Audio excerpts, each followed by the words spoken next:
दिल्ली में आज कांग्रेस की केंद्रीय चुनाव समिति की बैठक होने वाली है। ये बड़ी जानकारी आप तक पहुंचा रहे हैं।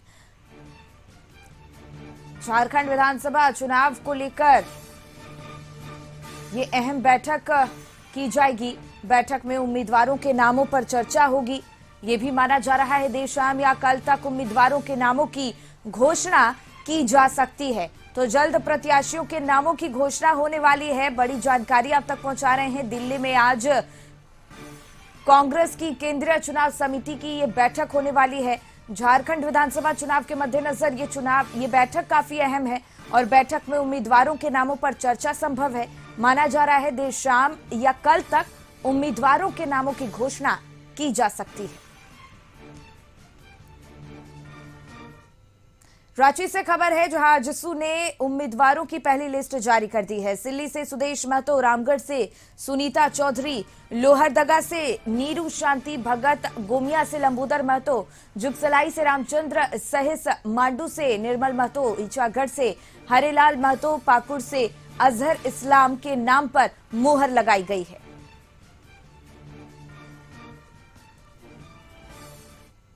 झारखंड के मुख्यमंत्री हेमंत सोरेन आज से अपने चुनावी अभियान की शुरुआत करेंगे। आज भवनाथपुर विधानसभा सीट से प्रत्याशी अनंता प्रताप देव और गढ़वा विधानसभा सीट से प्रत्याशी मंत्री मिथिलेश ठाकुर के नामांकन कार्यक्रम में सीएम हेमंत सोरेन शामिल होंगे। इसके बाद टाउन हॉल में आयोजित सभा को वो संबोधित करेंगे। इसको लेकर मंत्री मिथिलेश ठाकुर ने कशिश न्यूज से खास बातचीत भी की है। गढ़वा के लिए भी गर्व की बात है कि हमारे माननीय मुख्यमंत्री हमारे नामांकन का गवाह बनने आ रहे हैं। मैं बहुत बहुत आभार व्यक्त करूंगा माननीय मुख्यमंत्री जी को। और माननीय मुख्यमंत्री का बहुत पहले से गढ़वा पलामू पर विशेष फोकस रहा है। झारखंड चुनाव को लेकर इंडिया गठबंधन में तकरार लगातार बढ़ती जा रही है। आरजेडी ने फिर कहा कि कम सीटें खुद को फांसी लगाने के बराबर है। पार्टी ने 12 सीटों पर अपनी दावेदारी भी जताई है। उधर सीपीआई ने भी कम सीटें मिलने पर नाराजगी जाहिर की है। पार्टी ने 15 सीटों पर अपनी दावेदारी जताई है। आरजेडी और सीपीआई ने जेएमएम को सम्मानजनक सीट पर विचार करने के लिए झारखंड मुक्ति मोर्चा को अल्टीमेटम दिया है। तो बीजेपी ने इंडिया गठबंधन पर तंज कसा है। आरजेडी का ये तेवर दिखा झारखंड में सीट बंटवारे के ऐलान के बाद। 19 अक्टूबर को हेमंत सोरेन ने बताया कि किस पार्टी को कितनी सीट मिली है। हेमंत सोरेन ने यह बताया कि 70 सीटों पर जेएमएम और कांग्रेस के उम्मीदवार चुनाव लड़ेंगे, जिस पर सहमति बन गई है। बाकी बचे 11 सीट आरजेडी और वाम दलों के खाते में जाएंगे। पहले सुनिए हेमंत सोरेन ने क्या कहा। 70 सीटों पर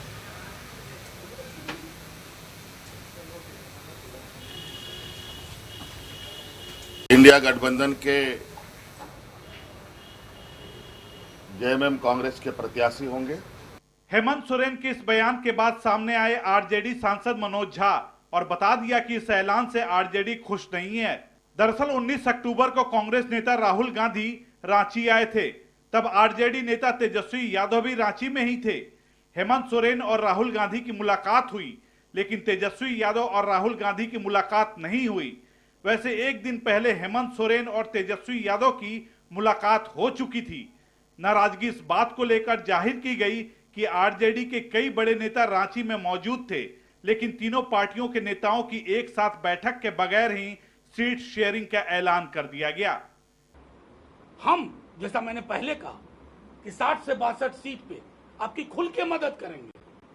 हम ये नहीं कि पूरी चादर फैला रहे हैं क्या सीट है, लेकिन जहां जहां हमारे कैंडिडेट रनर अप रहे 14, 19 और जहां हाल के दिनों में एक अट्रैक्शन हुआ, एक आकर्षण बढ़ा है, वहां हम आएंगे। और मैं समझता हूं कि आज की रात तक तमाम हम लोगों के बीच के भी फैसले होंगे। क्योंकि नॉमिनेशन का प्रोसेस है तो अब एक दिन से ज्यादा तो इंतजार नहीं होगा। लेकिन कल हो सकता है प्रेस कॉन्फ्रेंस ना हो, आप सबके मोबाइल में सीट वाइज डिटेल हम दे देंगे, किसी भी विकल्प के अनुरूप, उसके आलोक। अगर हमसे कहा जाए आप 3 या 4 पे लड़िए, तो ये तो उसी तरह की बात हुई कि बीजेपी के खिलाफ जो सबसे ज्यादा प्रतिबद्ध है उसको कहो गला काट करके थाली में रख दो। बात विकल्प खुले रखने तक की कही गई, यानी नाराजगी काफी ज्यादा है। सिर्फ आरजेडी ही नहीं, सीपीआई ने भी 15 सीटों पर दावा जताया है, नहीं तो अलग रास्ता तलाशने की बात कह दी गई है। हालांकि जेएमएम ने इसे कार्यकर्ताओं का दबाव बताते हुए सब कुछ सुलझा लेने का दावा किया है। ये आपस का हम लोगों का मामला है, हम लोग बैठकर समझ लेंगे, अन्यथा बातें से बात बहुत बिगड़ती भी है और बात से बात बनती है। हम किसी गठबंधन को तोड़ना नहीं चाहते, हम 20 सीट 50 सीट का मांग नहीं कर रहे, हम रीजनेबल सीट में लड़ेंगे। गठबंधन हो या ना हो, हम रीजनेबल सीट में लड़ेंगे और हम अपना पार्टी का जो पॉलिटिक्स है उसको लेके लड़ेंगे। आरजेडी की नाराजगी की खबरों के बीच बीजेपी ने तंज कसा है, तो कांग्रेस ने सब कुछ ठीक हो जाने का भरोसा जताया है। तो वहीं से ये मैसेज चला गया था कि उन्होंने घटक दलों की चिंता नहीं की, सिर्फ अपनी चिंता की कि हम 70 सीटों पर दोनों दल मिलकर चुनाव लड़ेंगे। लेकिन अलग अलग कोई हिसाब नहीं बताया कि कांग्रेस कितने पर लड़ी, झारखंड मुक्ति मोर्चा कितने सीटों पर लड़ी। कल से ही जो नाराजगी सामने आ रही थी आरजेडी की, वो आज सामने आ गया। अभी अल्टीमेटली उनका फैसला भी नहीं आया है और अभी बातचीत का क्रम पूरी तरह से जारी है और निश्चित रूप से कल तक पूरा का पूरा हल निकल जाएगा और सम्मानजनक सीटें उनके पास जाएंगी और महागठबंधन एकजुट रहे। इस मुद्दे पर राहुल गांधी, हेमंत सोरेन और तेजस्वी यादव ने कुछ नहीं कहा। मुकाबला बीजेपी के नेतृत्व वाले एनडीए से है, तो सभी चुनाव की तैयारी में जुटे हैं, जो एक कदम आगे बढ़कर उम्मीदवारों के नाम का ऐलान भी कर चुके हैं। ब्यूरो रिपोर्ट, कशिश न्यूज। रांची से नैयर इसी पर और ज्यादा जानकारी लिए हमारे सहयोगी जुड़ गए हैं। नैयर, झारखंड चुनाव को लेकर इंडिया गठबंधन में तकरार लगातार बढ़ती जा रही है, मंथन लगातार चल रहा है, बातचीत लगातार जारी है, फिलहाल क्या अपडेट मिल पा रहा है?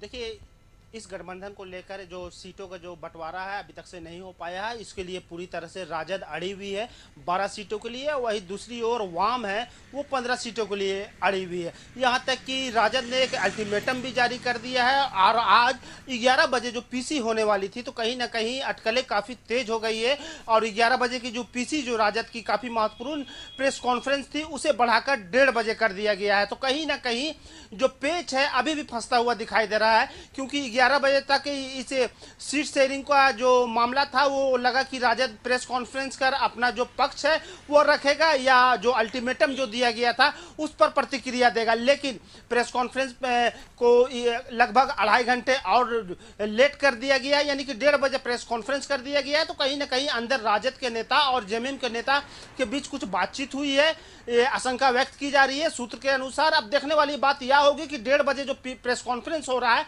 इसमें राजद का क्या स्टैंड होगा। शिखा, बिल्कुल नैयर, बहुत बहुत धन्यवाद आपका तमाम जानकारी हम तक पहुंचाने के लिए। मुख्यमंत्री हेमंत सोरेन 24 अक्टूबर को बरहेट विधानसभा से नामांकन दाखिल करेंगे। नामांकन के बाद हेमंत सोरेन 3 जनसभाओं को संबोधित करेंगे। इससे एक दिन पहले यानी 23 अक्टूबर को हेमंत सोरेन साहिबगंज के पटना स्थित अपने आवास पर आ जाएंगे। दूसरे दिन सुबह 10:30 बजे तलबड़िया स्थित अस्थायी हेलीपैड पर वो पहुंचेंगे और यहां से सीधे भोगनाडीह स्थित सीदो कान्हू की प्रतिमा पर सुबह 11 बजे माल्यार्पण करेंगे और परिजनों से मुलाकात करेंगे। इसके बाद साहिबगंज समाहरणालय पहुंचेंगे। वहां अपर समाहर्ता बरहेट निर्वाची पदाधिकारी के कक्ष में दोपहर 12 बजे के बाद नामांकन दाखिल करेंगे। नामांकन के बाद हेमंत सोरेन दोपहर 2 बजे राजमहल के चरवाहा मैदान में जनसभा को संबोधित करेंगे। फिर लगभग 1 घंटे बाद बोरियो के हरिणचरा मैदान और फिर लगभग 4 बजे बरहेट के सिंगा मैदान में जनसभा को संबोधित करेंगे। जमशेदपुर पूर्वी से पूर्व सीएम और ओडिशा के राज्यपाल रघुवर दास की बहू पूर्णिमा दास को टिकट मिलने पर बीजेपी नेता शिवशंकर सिंह ने बगावत कर दी है। उन्होंने पूर्णिमा दास की उम्मीदवारी का विरोध किया है और कहा कि पार्टी ने ऐसे लोगों को टिकट दिया है जिसका पार्टी या फिर जन सरोकार से कोई लेना देना नहीं है। शिवशंकर सिंह ने कहा कि वे सोमवार को नामांकन के लिए पर्चा दाखिल करेंगे और शिवशंकर सिंह के जमशेदपुर स्थित कार्यालय में एक बैठक में जमशेदपुर पूर्वी के कुछ नेताओं और कार्यकर्ताओं ने बैठक कर पूर्णिमा दास का विरोध किया है। तो जमशेदपुर से ये जानकारी आप तक पहुंचा रहे हैं, जहां पूर्व सीएम और ओडिशा के राज्यपाल रघुवर दास की बहू पूर्णिमा दास को टिकट मिलने पर बीजेपी नेता शिवशंकर सिंह ने बगावत की है। उन्होंने पूर्णिमा दास की उम्मीदवारी का विरोध किया है और कहा है कि पार्टी ने ऐसे लोगों को टिकट दिया है जिसका पार्टी या फिर जन सरोकार से कोई नाता नहीं है। शिवशंकर सिंह ने कहा कि वो सोमवार को नामांकन के लिए पर्चा खरीदेंगे। जो भी लिस्ट जारी किया उसका स्वागत करते हैं। अब स्वागत करते हैं इसलिए कि उनको जमशेदपुर के पूर्वी की जनता की भावनाओं को शायद ध्यान नहीं होगा, और उसी का वजह आप देख रहे हैं कि आप हमारे आज इस बैठक में देखें हजारों की संख्या में जो माताएं, बहनें, बुजुर्ग साथी, युवा साथी आए। उनका एक मन में पीड़ा था कि जमशेदपुर के पूर्वी के कार्यकर्ताओं का बातों को ध्यान नहीं रखा गया और उसमें कहने के ऐसे कैंडिडेट को लाया गया जिसमें कि परिवारवाद की बू आ रही है। लोहरदगा में पुलिस संस्मरण दिवस के मौके पर देश भर में शहीद पुलिस के जवानों, अधिकारियों और सुरक्षा बल के जवानों को नमन किया गया। जिले के अलग अलग स्थानों में श्रद्धांजलि कार्यक्रम का आयोजन किया गया, जिसमें शहीदों के चित्र पर माल्यार्पण कर उन्हें श्रद्धांजलि दी गई। साथ ही शहीद के स्वजनों को सम्मानित किया गया है। और लोहरदगा के न्यू पुलिस लाइन बक्सी डीपा में एसपी हारिस बिना जमा ने पुलिस संस्मरण दिवस के अवसर पर शहीद पुलिसकर्मियों को माल्यार्पण कर उन्हें श्रद्धांजलि अर्पित की। हम लोग जानते हैं कि लोहरदगा एक नक्सल प्रभावित ज़िला है। यहाँ पे कई हमारे वीर पुलिसकर्मियों ने, पुलिस अफसरों ने अपनी जान की आहुति देकर नक्सलवाद से लोहा लिया है। और भी विभिन्न तरह के जो विधि व्यवस्था होती है, जो अलग क्राइम्स होते हैं, उसमें भी कई वर्दीधारियों ने अपने जान की परवाह किए बिना इस देश की सेवा की है। आज पुलिस संस्मरण दिवस के दिन आज हम उन सभी लोगों को याद करते हैं, उनको नमन करते हैं और उनसे हम सभी लोग प्रेरणा लेते हैं कि उनका जो सैक्रिफाइस है, उनका जो बलिदान है, वो किसी भी तरीके से व्यर्थ नहीं जाएगा और उन जैसे चरित्र को हम लोग अपने जीवन में आत्मसात करें।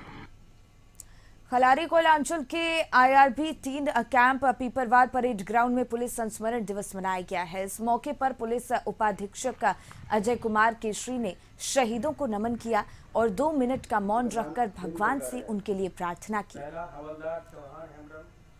दिनांक 21 अक्टूबर 2024 को IRB कैंप चतरा पीपरवार स्थित परेड ग्राउंड में शहीद पूरे भारतवर्ष में शहीद 216 पुलिसकर्मियों की याद में संस्मरण दिवस मनाया गया। उसमें 2 मिनट का मौन रखा गया।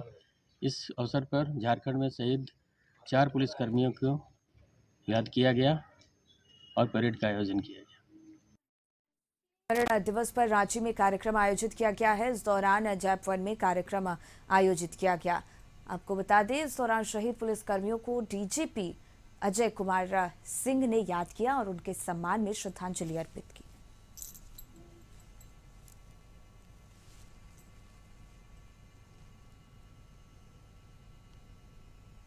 वहीं पुलिस शहीद दिवस के अवसर पर गढ़वा पुलिस लाइन में भी कार्यक्रम का आयोजन हुआ, जहां शहीदों की वेदी पर एसपी दीपक पांडे, अभियान एसपी राहुल बड़ाइक सहित जिले के अन्य पुलिस पदाधिकारियों ने पुष्प अर्पित किया। इससे पहले शहीदों के सम्मान में पुलिस के जवानों ने सलामी देते हुए अपने अपने शस्त्र को झुका दिए और मौके पर शहीद के परिजनों को पुलिस अधीक्षक दीपक पांडे ने शॉल उठाकर सम्मानित किया। देखिए, जैसा आप जानते हैं कि प्रत्येक वर्ष हम लोग 21 अक्टूबर को शहीद संस्मरण दिवस मनाते हैं, तो उसी क्रम में आज यहाँ पुलिस केंद्र में जो शहीद स्मारक है वहाँ पे शहीदों को हम लोगों ने श्रद्धांजलि दी है और शहीद संस्मरण दिवस मनाया है। और जो हमारे जिला में पूर्व में शहीद पुलिस पदाधिकारी कर्मी रहे उनके परिजनों को भी आमंत्रण किया गया है इसमें। और इस वर्ष कुल झारखंड में 4 पुलिसकर्मी अपने कर्तव्य के दौरान शहीद हुए थे, जिनका कि नाम भी पढ़ा गया है और एक श्रद्धांजलि है उन वीर सपूतों की जिनके द्वारा कर्तव्य के दौरान अपने प्राणों की आहुति दी गई। आगे बढ़ेंगे, जहां रांची रिम्स में बड़ी घटना हुई है। यहां जूनियर डॉक्टर ने युवती के साथ रिम्स के तीसरे तल्ले से छलांग लगा दी। रिम्स के हॉस्टल नंबर 4 से दोनों ने देर रात छलांग लगाई है। इस घटना में जूनियर डॉक्टर आकाश की मौत हो गई है, जबकि युवती की हालत गंभीर बनी हुई है। कहा जा रहा है कि प्रेम प्रसंग में ये घटना हुई है। फिलहाल बरियातू थाने की टीम इस घटना की जांच कर रही है। रांची से नैयर इसी पर और ज्यादा जानकारी लिए हमारे सहयोगी जुड़ गए हैं। नैयर, ये घटना घटी है रांची रिम्स में, जहां पर जूनियर डॉक्टर ने युवती के साथ तीसरे तल्ले से छलांग लगा दी है। क्या जानकारी मिल पा रही है इसको लेकर? देखिए, ये मामला रिम्स में देर रात घटी है, जहां पीजी के जो आकाश भेंगरा है, पीजी की स्टूडेंट है, हड्डी जो विशेषज्ञ है उसका पढ़ाई कर रहे हैं जी। देर रात में एक युवती के साथ तीन मंजिले जो हॉस्टल है उससे छलांग लगा दी है। लेकिन छलांग लगाने के बाद जो आकाश भेंगरा है उसकी मौत ट्रॉमा सेंटर ले जाने के दौरान हो गई। और वही जो युवती पल्लवी जिसकी पहचान हुई है, उसका हाथ में चोट लगी है, जिससे उसकी स्थिति काफी गंभीर है। हालांकि उसके परिजनों को इसकी खबर दे दी गई है और परिजन जो रिम्स के जो ट्रॉमा सेंटर है आईसीयू में अभी भर्ती है। और वही बात आकाश भेंगरा की, तो वह वहाँ पीजी का स्टूडेंट था और छलांग लगाने की जहां तक बात है उसकी अभी जांच की जा रही है। प्रथम दृष्टया यह प्रेम प्रसंग लग रहा है, लेकिन अभी तक इस बात की पुष्टि नहीं हुई है। लेकिन वहाँ के जो रिम्स के जो प्रवक्ता है जो मीडिया को संबोधन करते, उन्होंने बताया कि यह काफी गंभीर मामला है और इसमें जांच की जा रही है और अब इसमें बोलना जल्दीबाजी होगी। इस कारण रिम्स भी कुछ भी बोलने से इनकार कर रहा है। और वही बात पुलिस है, पुलिस बॉडी को लेकर पोस्टमार्टम के लिए गई है। और इस घटना के बाद रिम्स के जितने स्टूडेंट है उसमें कहीं ना कहीं एक तरह से कहा जाए कि एक काफी गमगीन माहौल है रिम्स परिसर का, क्योंकि जो आकाश भेंगरा थे काफी अच्छे स्टूडेंट थे। लेकिन अब पुलिस अब मौत की वजह तलाशने में जुटी हुई है। जी बिल्कुल नैयर, बहुत बहुत धन्यवाद आपका तमाम जानकारी के लिए। सरायकेला जिले के गम्हरिया में मिनी शराब फैक्ट्री का संचालन हो रहा था, जहां पुलिस ने छापेमारी की और उस दौरान 2 धंधेबाजों को पुलिस ने गिरफ्तार किया है। साथ ही मौके से भारी मात्रा में शराब बरामद की गई है। मौके से शराब निर्माण की सामग्री भी बरामद की गई है। और सरायकेला जिले में विधानसभा चुनाव के मद्देनजर मादक पदार्थ और नशाखोरी के विरुद्ध लगातार छापेमारी अभियान चलाया जा रहा है। इस अभियान के दौरान जिला पुलिस द्वारा गम्हरिया थाना क्षेत्र के कमलपुर में छापेमारी कर 436 लीटर अवैध नकली अंग्रेजी शराब और 200 लीटर स्प्रिट बरामद किए गए। कमलपुर गांव में नकली अंग्रेजी शराब बनाने का और उसको बेचने का कारोबार चल रहा है। उस सूचना के आलोक में एक छापेमारी दल का गठन किया गया और छापेमारी दल द्वारा अंग्रेजी शराब की बरामदगी की गई है और जो अभियुक्त हैं उनकी भी जल्द गिरफ्तारी कर ली जाएगी। क्या नाम है अभियुक्त का सर? गोविंदा केवट और आशीष केवट। सिमडेगा पुलिस को गांजा तस्करी के मामले में बड़ी सफलता हाथ लगी है। पुलिस ने वाहन जांच के दौरान यात्री बस से 27 किलो गांजा सहित एक तस्कर को गिरफ्तार किया है। डीएसपी हेडक्वार्टर रणविजय सिंह ने बताया कि सिमडेगा पुलिस को गुप्त सूचना मिली थी कि राउरकेला से गया जाने वाली गुप्ता नामक यात्री बस से गांजा की तस्करी की जा रही है। सूचना के आलोक में खम्मन टांड चेकपोस्ट के पास वाहन जांच के दौरान ये सफलता हाथ लगी। बांसदोर ओपी अंतर्गत खंडन टांड चेकपोस्ट लगा हुआ है, वहीं पे इस गाड़ी को एक गुप्ता बस है जो राउरकेला से गया की तरफ जा रही थी, उसको रोका गया। उसमें देखा कि कुछ संदिग्ध सामान है और उसको देखा तो गांजा निकला। उसमें फिर आगे की कार्रवाई की गई और इस व्यक्ति का नाम था जयपाल पासवान और इसके पास से हमको लगभग 27 केजी गांजा प्राप्त हुआ है, जिसे जब्त किया गया है। उसको भी अरेस्ट किया गया है। बाकी की हमारी एफआईआर दर्ज हो गई है। आगे का जो प्रोसेस है वो किया गया। गांजा से गया की तरफ ले जा रहा था। गया जामताड़ा से बीजेपी ने सीता सोरेन को चुनावी मैदान में उतारा है। सीता सोरेन ने इसके लिए पार्टी को धन्यवाद जताया। साथ ही कहा कि जिस विश्वास से पार्टी ने जामताड़ा से उन्हें उतारा है उस पर मैं खरा उतरूंगी। और उन्होंने कहा कि 24 साल पहले का झारखंड और आज के झारखंड में कोई अंतर नहीं है। युवाओं में बेरोजगारी चरम पर है। वर्तमान सरकार से प्रदेश की जनता ऊब चुकी है और इससे निजात पाना चाहती है। बता दें कि जामताड़ा से जेएमएम की ओर से इरफान अंसारी प्रत्याशी बनाए गए। झारखंड अलग राज्य का मकसद पूरा नहीं हो पाया है और आपके जो सरकार चली पूरा झारखंड के पब्लिक जाग चुके हैं और करारा जवाब देने वाले हैं, क्योंकि युवाओं के साथ एक बहुत बड़ा धोखा हुआ है। युवाओं के साथ पूरा 5 साल भर सरकार ने धोखा किए। जो वादे लेकर के आए थे और सरकार बनी थी कि 5 लाख युवाओं को नौकरी दिया जाएगा और नौकरी नहीं तो बेरोजगारी भत्ता, नौकरी आप दिए नहीं, बेरोजगारी भत्ता भी आप दिए नहीं। तो ये युवाओं के साथ एक बहुत बड़ा धोखा हुआ है। झारखंड के मुख्य निर्वाचन पदाधिकारी के रवि कुमार ने कशिश न्यूज से खास बातचीत की है। इस दौरान उन्होंने कहा कि प्रथम फेज में 13 नवंबर को मतदान को लेकर सारी तैयारियां पूरी कर ली गई हैं। उन्होंने ये भी कहा कि ईवीएम के लिए ट्रेनिंग दी जा रही है, साथ ही सभी विधानसभा क्षेत्र में ऑब्जर्वर पद स्थापित किए गए हैं।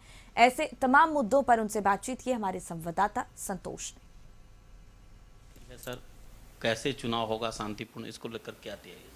देखिए, ईवीएम का फर्स्ट रैंडमाइजेशन फर्स्ट फेज का वो हो गया। बाकी जहाँ पर ट्रेनिंग चल रही है ईवीएम का, पोलिंग पार्टी का, एफएस वगैरह का ट्रेनिंग वर्क है, उन लोग अपने अपने जगह पर आ गया। एक्सपेंडिचर ऑब्जर्वर सभी जगह पर अब पहुँच गया। अभी हम लोग का general observer last date of nomination में आएंगे। पुलिस ऑब्जर्वर का भी आने के लिए अभी जल्दी उनका भी आएंगे उसमें। इसलिए तैयारी सब जगह पर समय के अनुसार चल रही है। सर, पोस्टल बैलेट की बात करें तो इस बार पोस्टल बैलेट के हिस्सा कौन कौन लोग होंगे? देखिए, पोस्टल बैलेट होगी मतलब उसमें 3 कैटेगरी होती है। एक वोटर्स ऑन इलेक्शन ड्यूटी है, इसमें polling personal, police officer, FST, SST उसका सदस्य होंगे। दूसरा होती है एब्सेंटी वोटर्स का, उसमें एवीएसी बोला जाता है सीनियर सिटीजन का, फिर एवीपीडी बोला जाता है पर्सन विद डिसेबिलिटी, 40% डिसेबिलिटी है, फिर एसेंशियल सर्विसेज होंगे, उनका होम वोटिंग का भी प्रोविजन है, फिर पीवीसी में वोटिंग का प्रोविजन। थर्ड कैटेगरी है सर्विस वोटर्स है, उसमें कैसा में आर्मी वगैरह में, आर्मी एयरफोर्स वगैरह में, ऐसा सीएपीएफ में, कुछ इंडियन मिशन में कंट्री के बाहर काम कर रहा है, उसमें आ जाएंगे। झारखंड में लगभग 44-45,000 सर्विस वोटर्स है, ये सब शामिल होंगे। उनका अभी वर्तमान में वोटर्स ऑन इलेक्शन ड्यूटी का वो फॉर्म भरवाने वाला काम चल रही है, साथ में एवीएसी, एवीपीडी, एवीएस का भी काम चल रही है, अभी प्रक्रिया दिन है।